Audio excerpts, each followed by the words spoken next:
Hi guys, I am Louis Rabara, born and raised in the Philippines. I am 29 years old. My biggest project, ito yun, yung Artemis 2. I'm very happy na naging part pa, naging part ako parang historic.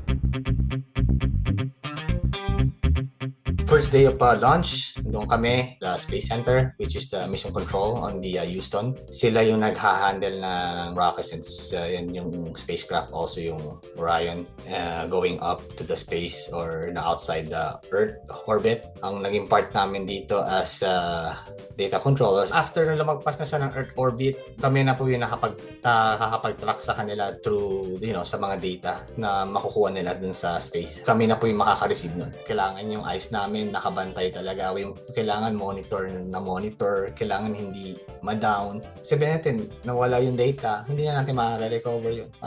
Wala na yun. As in, iwan na sa space. Yung una kong naging job is nakapasok ako ng UCLA. Yun na yung part na tumawag yung GPL contractors, yung NASA. Doon na ako nabigyan ng chance po makapasok sa NASA. Yung journey ko, hindi ako straight astronomy po. Kasi nag-graduate ako ng computer engineering and wala naman ako idea before na kaya ko, na makakapasok ako sa ganitong type of job po.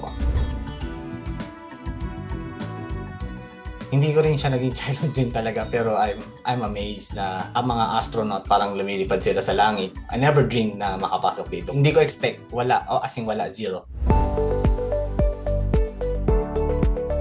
Totoo lang, sobrang surreal pa rin po hanggang ngayon. Iniisip ko parang hindi siya totoo. Sobrang iba na po yung environment na inaapakan ko ngayon kasi sobrang high pressure and puro real-time operations po yung nangyari. Kasi 24/7, yung operation, 24/7 operation po siya. So as a data controller po, kami po yung nagmo-monitor nun and kami rin po yung nagpa-process ng data from these spacecrafts. Lang kayo matakot mangarap kahit feeling nyo is impossible siyang mangyari. So there's always a chance, and of course I always pray to God. Si Lord pa rin po yung nag-help sa akin makapasok dito kasi they were interviewing me about this sa job. Pinagdadasal ko na sana makuha ko sa wire ko because it's a different path and I didn't expect na they would choose me. Kung may opportunity po, grab nyo lang ng i-grab.